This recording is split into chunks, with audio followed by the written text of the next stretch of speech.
最近我在那个小红书上频繁的就刷到一只巨大的绿色的小熊，我们立刻比如说就会想到像杰夫·昆斯的这个气球狗，要么就是村上隆的那个太阳花，或者是草间弥生的大南瓜，这些大家都是耳熟能详，非常标志性的这样一些艺术作品。但是这个绿色的小熊似乎非常陌生。我作为这个当代艺术的三好学生呢，肯定不能错过这么重要的展览。最近原来是在上海的当代艺术博物馆有这么一个新的个展。大家都知道上海这个 PIC 啊，它在国内的美术馆里的级别算是非常高的了。那基本上在这样的美术馆里做个展的艺术家，那应该是分量相当重的。首先我们来看一看啊，就是你第一眼你看到他的这些画作的时候，你的一些直观的感受是什么？第一啊，它这个东西肯定是跟自然有一种关系。再一个呢，它这个作品都有一种未完成的感觉，就是像一个过程，甚至说有时候像一些草图的这种感觉，就是看上去特别随意，很轻松，不是说我一定要给人带去什么样的震撼，或者说他的那种企图心很强。那就抱着这样的一种观感，我们就进入这位从山谷中来的艺术家。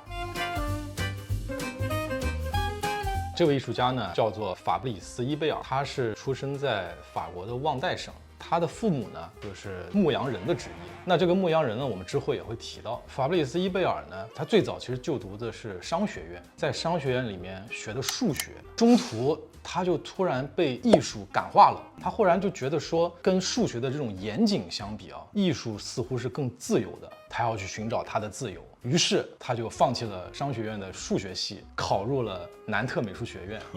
就你这么说，是听起来好像很轻松啊，说考就考。你可以想象，就相当于是什么？我在这个哈工大学了半天，说我不学了，我就去艺考了。结果一考进了鲁美8大美院，这种随意切换这种能力已经是很强了。然后呢，他为了要支持自己的学艺道路，连续3年3个夏天，每个夏天2个月的时间，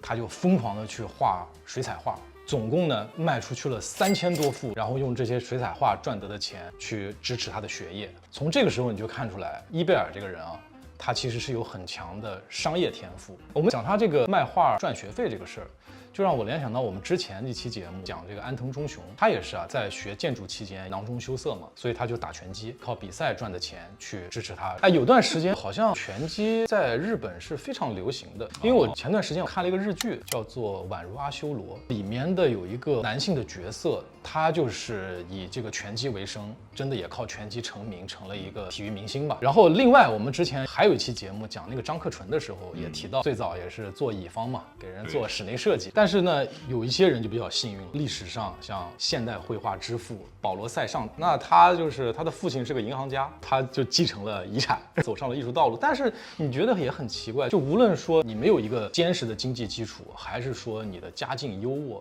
只要你是对艺术有天赋，对艺术执着，似乎你到最后都能成大才。其他2项拥有的人很多，抛去这2点，其实最核心、最重要的还是那个天赋。刚才你看到伊贝尔他为大家所熟知的一些绘画的作品，你很难想象到他在早期的时候创作的一些当代艺术的作品是什么样的。比方说这个作品叫做1平方米的口红，就是当时伊贝尔就想说，一支口红它能涂满10平方厘米的画布，那我要涂满1平方米需要多少支呢？他就做了一个算术，哎，把数学又用上了。然后他又利用他的商业天赋，去联系了一家口红商，然后让这个口红品牌赞助了他这个作品。我们看到他这个画面的时候，其实你觉得非常熟悉，你是不是立刻就能想到了至上主义的马列维奇他的那个黑方块？但是呢，这个背后创作的初衷那是完全不一样的。如果简单粗暴的理解，伊贝尔他早期的这些当代艺术的装置，就是要么多，要么大。多的意思就是我不断的复制嘛，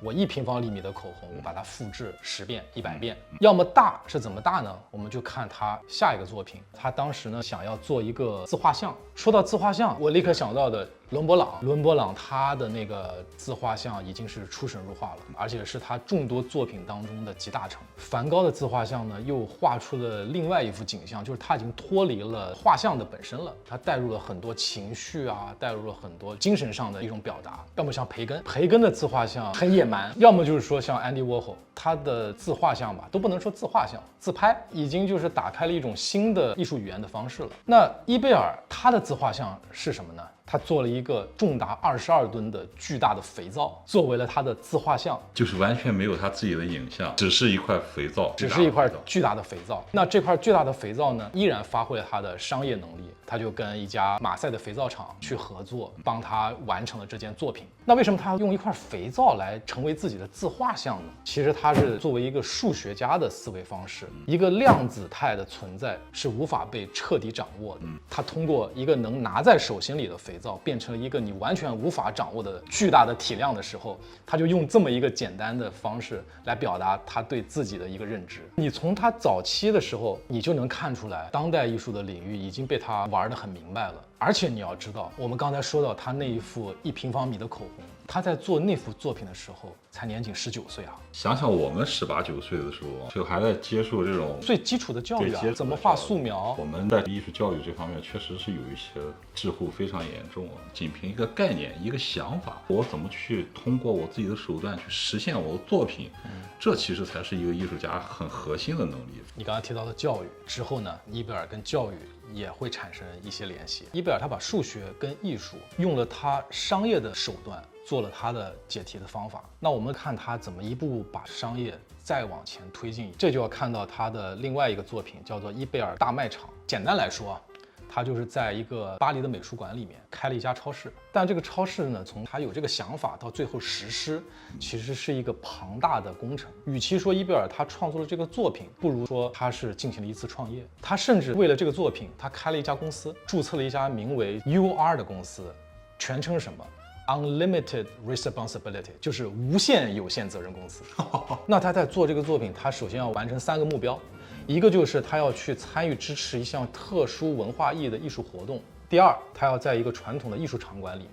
而且这个艺术场馆是要享有国际声誉，并且是具有高度的资本象征的。最后，他也成功的选在了巴黎市立现代艺术博物馆。第三，他要获得展览的媒体曝光的机会。那实际在操作层面，其实他也面临了种种问题，比方说商业保险合同、巴黎的销售流程、销售合同细节、交付产品的数量、时间、退货运输方式、产品陈列，所有这一切他都要考量进去。我觉得这个在真的工作量上，比你画一幅画要难度大得多呀。其实这里面产生的任何一个环节，都是他这个作品的其中一部分。他似乎是在认真的去做一个荒诞的事情。这次艺术活动呢，他也联动了学校，很多学生去帮他从他的绘画和他的艺术作品当中去提取相应的元素，然后用这些元素呢，去找到对应的现实生活当中的商品、物品，或者说他们自创出来的一些具有符号象征性的代表的物品。最终从260家企业当中，他们获得了68家企业的支持，并生产出了500种不同的商品，就真的是开出了一家巨大的超市。观众在参观这个展览的过程当中，可以实施真正的购买的行为。整个这个作品，他想传达的就是一个非常简单的、直观的，它的一个概念，就是1+1等于2。他想表达就是说，这象征着从原始的意象当中去除它的传统的元素，让它创造出新的可能性。你可以理解为这个1就代表着一件商品，它把它原先的那个属性给去除掉了，它又变成了一个新的东西。它在做一个模糊去探索边缘的这样的一个举动。这个超市它是不是超市？它是也不是。这个艺术品它是不是艺术品？它是也不是。它在探讨艺术跟商业、艺术跟资本之间的某种关系。那从它这个作品，我们又可以联想到像卡特兰的黄金马桶，纽约的 MoMA 里面，大家可以真的去做一做它的那个黄金马桶。包括像当时意大利的艺术家曼佐尼，我们之前节目当中也提过。他用黄金一般的价格去出售他的所谓的艺术家大便的这样的罐头，都是用他们的这种方式去探索、戏谑这样的一些社会议题。卡特兰和曼佐尼的作品似乎跟伊贝尔的作品又有不太一样的地方。我做一个可能不太恰当的比喻。卡特兰的黄金马桶，或者是曼佐尼的艺术家大便，他们的作品可能更像是我们现在经常能熟悉的、能刷到的短视频，它能很快给到你刺激，非常疯狂的传播。但是伊贝尔的作品，他的这个伊贝尔大卖场，前前后后我们刚才说了一顿操作，他这个过程似乎像在制作一部纪录片，你看的过程似乎你也是在慢慢参与到这个作品当中的过程，它能给你带来的这种影响是绵长的。你说到这儿了，我其实脑子里边就有一个很大的问号。你上来先给我看了他现在的作品，然后你再给我讲解他早期作品的时候，我发现这两个作品其实连接不是特别大。就早期作品一看非常的当代，但你听我说啊，他的作品从某种意义上来说是在一条脉络上，从最早的1平方米的口红，到22吨的大肥皂，再到一家承载500多件商品的大超市，接下来他进军山谷了。他从城市一下子跳转到了山谷，似乎你觉得有点割裂啊。其实，在很小的时候，伊贝尔心中就已经种下这颗种子。他小时候呢，经常跟他父母说：“我捡到了一棵树种。”他经常问他的父母说：“我能不能拿这些去种树？”他的父母给他的回答往往就是说：“不可能种出来树的。”所以他小时候就自己默默地种下了这些种子。他对这些树木啊，对植物啊，也会产生非常大的兴趣。在他初中的时候，有一件事情给他心灵上受到了不小的创伤吧。就是在他15岁那年，他的父亲呢用农具把他亲手栽的一棵树给砍掉了。所以他在当时心里就暗暗的发誓，我以后要种一片森林。结果这个事情呢，就一直埋在他心里面。某一年，他的父母要退休了。我们最开始说到他的父母是牧羊人。伊贝尔呢，做了他人生第一次的贷款，也是唯一的一次贷款。他买下他父母曾经工作的那片山谷。在山谷当中呢，他自己去带着父母去学习。这个过程也不是一帆风顺的。他最早带着父母呢去播了第一次种，结果第2年种出来呢，只剩下一些杂草。他爸就跟他说，似乎呢，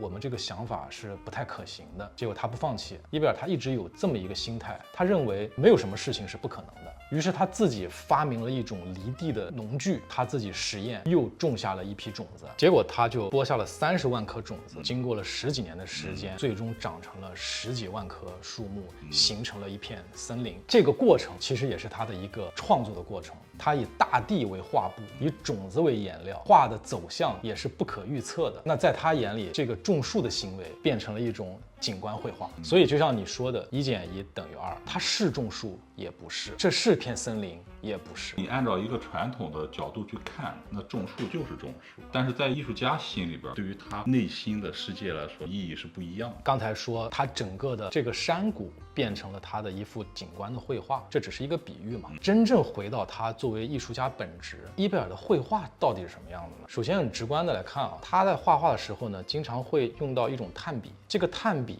其实是他用柳条的嫩枝火烤之后当成了他的绘画的工具。这还有个故事，他在早年的时候，在一个作家的作品当中看到一段有关描写月亮的篇章，他当时就很受启发，于是在那段时间里面，他就在这个山谷当中画下了很多月圆的场景，很多跟月亮相关的画面，都是炭笔画。结果呢，有意思的事情发生了。第2年，在他画画的这片地方发生了一场暴风雨，他画的那棵橡树的树枝掉在了地上。他说，橡树回归了大地，在树下面有很多这种伐木工人，他们会留下火烤过后的树枝，用来生火啊、做饭用的。他就发现，其实我可以去用任何的工具当成我的绘画的来源。他在使用工具这一方面也是非常自由的。那伊贝尔画作当中还有一个非常显著的特点，就是它的用色。他甚至自己发明了一种绿色，就叫做伊贝尔绿。那我们第一眼看到这个绿色的时候啊，会觉得很工业、很扎眼。但是很反差的是，伊贝尔说这个绿色其实是嫩芽的那种新绿，它代表的是一种极为自然、极为纯粹的绿色。这个可以理解啊。一般来说，我们如果看到嫩芽的话，往往它的面积非常的小，当它面积变大的时候，就带给我们的感受又不太一样。所以这也是在玩味一种误解，一种认知上的偏差，或者说一种模糊的感受。就是伊贝尔他的思维方式，或者他在做创作的时候，他始终在围绕这些点。你看他画画就是非常随意的拿起炭笔，然后在画布上就开始去写一些他脑子里想的一些关键词。你可以理解为他的画就像一部电影。他从最开始在画布上就再去写他这部电影的故事脚本，他拍摄就用他的颜料把这部作品从脚本到最后的成片一起涌现在眼前。然后他在绘画过程当中也是非常惬意，一边画他一边嘴里面还念念有词。有一个场景就是他在写一个单词，他说这个单词是嫁接，怎么拼来着？他想了想，说是一个 F 还是2个 F 呢？一个 F 吧。他说哦，好像不对，他就把它涂掉了。但他就说这个一个 F 看起来还是挺美的，整个他所有这些痕迹也就都保留在画上，所有都是保留在画上。我觉得这样挺好的呀。他真的毫无顾忌，或者说他没有任何分别心的在做这件事情。这个东东西是其实挺难达到的。我觉得这就是很难得的地方啊，就是没有什么企图心啊。你看，真正的我们觉得一些大师，其实这种企图心都是丢掉的。你看蔡国强也是，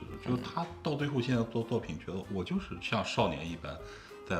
玩一些我的东西。另外，我们再看伊贝尔绘画的有一个特点啊，他画的其实是油画，但是你没有感觉他的油画给人的感觉不像是我们传统意义上看到的那种像水彩啊，看的。你说对了，他觉得他就是在用水彩画的方式在画油画。他在画油画的时候用了极少的颜料，而是用大量的松香水去稀释它。他就是要给他的油画那种轻盈感。他自己说，我的油画在本质上就是水彩，用尽量少的方式去干预我的整个的绘画。那说到干预，油画其实就是在不断的去叠加颜色，不断的去修饰画面，你让这个画面达到一个你认为近乎完美的状态。那他为什么不直接用水彩了？我对他这个创作进行一个过度的解读啊，他是不是也在想通过这种方式去消解一种油画的世俗价值？就是我们传统意义上认为绘画里面最高阶那就是油画了，它在那么高的位置，在艺术殿堂里面，无论是当代艺术多么蓬勃，但是在拍卖场上拍出去最高的还是那些顶级的油画作品。但是他用油画却又不是在画油画，他的绘画其实就跟他种树是一个道理，所以他也是这么解读。他说我对待绘画就像对待自然一样，它长成什么样就是什么样，我只是做了那个播种的人。这个时候你再回到之前，你看他的绘画作品，我是觉得他这种画呢不讨喜，其实他作品也是能体现出他是一个非常没有企图心的这种艺术家。无论你觉得他讨不讨喜不要紧，伊贝尔早在1997年第45届威尼斯双年展上斩获了金狮奖，他已经早早的被艺术界认可了。包括你看啊，伊贝尔他在后期买下这座山谷，到种下森林，到现在他一直在这片山谷里面去劳作、去生活、去创作。我觉得他是很少有的是真正是在做这个艺术实践。从小的纪录片里面也能看到，就是有采访他的助手，他在采访当中提到，他说不瞒你说，我觉得学校似乎他教那些东西啊，跟我们现实生活当中遇到的事情是不对称的。他来到这个山谷呢，他就发现很多事情很有意思。我们往往是要先吃饱饭才能想到去创作艺术，但是在这里是相反的，是先有了艺术，才有了这片森林。那个朴实的大哥在森林里劳作的间隙，他说我很喜欢一个法国艺术家说的一句话，艺术这件事能够让生活本身变得比艺术更有趣。大哥说的学校教育无聊，包括你刚才也提到了我们的艺术生的教育的方式。伊贝尔呢，他也发现了教育上的一些问题，甚至他自己开了一所学校。是在2022年的时候，伊贝尔在卡地亚当代艺术基金会做了他的一次个展，名为山谷，他就把展览布置成了一个学校。伊贝尔他是觉得说呢，他的画布就像黑板，他传递的这些信息就类似于数学老师教你的那些公式，但他觉得他画面上的这些信息比那些公式更有意义，更有启发作用。他觉得在学校里面，其实比学习更重要的是观察，要观察这些事物是在如何变化的。其实传统的，比如说师傅带徒弟这种模式，它并不是没有一点优势的。师傅带徒弟这样一个过程当中，其实就是一种艺术实践。徒弟可能什么都不知道，但师傅就说你先把它做出来。但是你知道我们在学校里边学了很多知识，这种知识其实对我们来说非常的抽象，你摸不着看不见。所以你看之前提到的伊贝尔大卖场，他最后用一个简单的公式总结出了他的创作的核心，叫做1+1等于2。到山谷的学校，他的公式又进化了，变成了1+1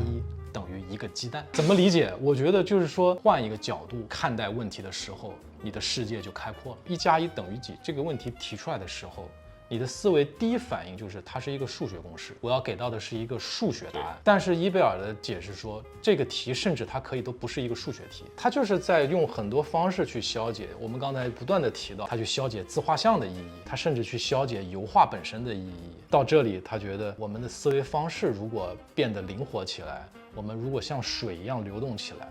我们真的可以去消解一切看上去似乎是那么严肃，但有时候又是很愚蠢的这些问题的意义。它的解题思路很多，1+1可以等于2，在数学的思路上是这样。那1+1也可以等于1个鸡蛋，也可以等于1颗种子，就是它可以等于任何东西。我们再回到伊贝尔他的一些具体的作品当中啊，可以看看。我们刚才说伊贝尔他似乎是都在用一种戏谑的方式去创作，有时候在科学家的眼里，他又是很有意思的这种科学上严谨的巧合。比如说像这幅叫《露珠》的作品，画面当中有一棵被砍掉的树，这个树的年轮轮依然长出新芽。这幅画呢，就得到了一个植物神经学家的认可。他说，确实是这样的，它就是靠着它周围的这些根系、这些菌类给它滋养着养分，就有点像说我周围的这些亲戚扶助我去生存下来，像一个共生的系统。对伊贝尔，他和科学这样巧妙的能撞到一起啊，我觉得他是在用另外一种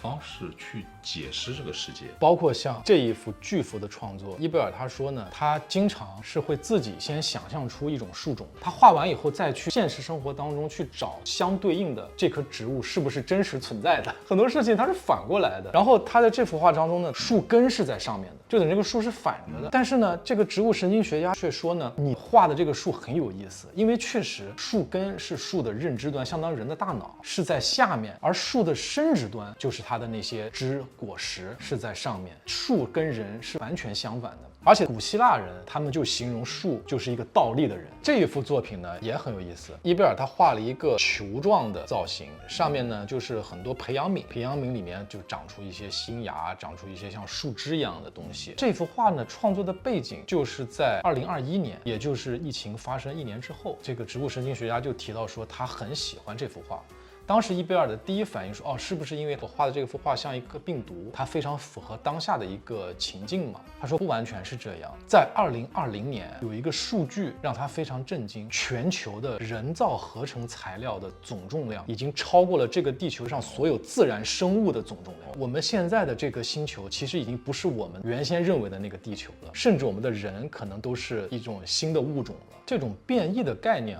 为什么让伊贝尔很着迷？还是因为他对于事物的这种不确定性的着迷，他始终去在找一种边界的模糊感。其实讲到这儿，我觉得伊贝尔非常适合我们这个频道。伊贝尔他是一个典型的边界人，他的 title 有太多了，但我觉得这些都不重要，就是他是跨各种学科、跨各种领域，而且他都悠然自得的在这些领域当中行走。所以就是伊贝尔他在这个山谷当中生产出了这么多的艺术作品，就像他所说的，他在播种树木的同时呢，其实是在播种符号跟图像，他撒下了思想的种子，让他们在这片山谷里面生根发芽，而他不再是这片山谷的主人，这片山谷是开放的，是任何人都可以参与进来的。而且伊贝尔呢，也把这片山谷带到了上海，带到了魔都这片土地上。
促成这场展览背后的这个主人公是谁呢？卡地亚当代艺术基金会。卡地亚当代艺术基金会呢，是1984年10月20日由卡地亚国际时任总裁多米尼克·贝兰创立的全法第一家致力于当代艺术的私立基金。建立之初呢，它最初是设在蒙塞尔庄园，当时是以艺术驻留为主要的他们的一个活动。艺术驻留简单来说就是邀请艺术家到我这儿，我免费提供食宿，你在这儿创作作品留下来，成为我的馆藏。参与过他的这个驻留的项目呢，有很多大名鼎鼎的艺术家，其中1993年蔡国强就携妻子来到法国驻地。那在1994年呢，整个的艺术基金会呢又搬迁到了巴黎的14区。并且由让·努维尔操刀设计了整个的场馆。让·努维尔简单说两句，其中就是有上海浦东美术馆，你也去过，包括悉尼也有他的作品。Central Park 那个玻璃建筑，这个基金会呢，迄今为止他已经收藏了涵盖来自50多个国家、500个艺术家、4500多件作品，其中其实也不乏我们所知的啊，比方说时尚纯野的展，就是我们之前节目当中苏杰老师非常喜欢的这位建筑师，包括北野武，他这个展览我当时去看过，北野武居然也会画画，他的创作也是非常自由的。我们看到这些艺术家呢，其实这也是基金会的3个重要的原则之一，他要进行跨学科领域的合作。第2个原则，他们积极的去发掘一些年轻的有潜力的艺术家，因为像有一些基金会，他们其实做的都是像什么毕加索啦、马蒂斯啊、莫奈非常带票房的这些艺术家。另外呢，他还强调跟他们合作艺术家不能直接参与卡地亚产品的设计及推广，这点就是他为了想要去杜绝商业行为干扰艺术家的创作。去年2024年是卡地亚当代艺术基金会成立40周年，他们也隆重宣布了将在2025年年底揭幕位于巴黎皇家宫殿广场的全新空间，大家也可以期待一下，因为这个空间同样也是由让·努埃尔操刀设计的。我觉得可以，我们邀请苏杰老师给我们做一期让·努埃尔的专题。那刚才节目当中呢，我们提到了这些有关于法布里斯·伊贝尔的信息，很多都是来源于一些我看到的精彩的小的纪录片。这些纪录片在哪能看到呢？其实大家就可以去关注哔哩哔哩卡地亚当代艺术基金会的官方账号，在那里面呢，我们能看到更多精彩的有关于当代艺术家的一些背后的故事。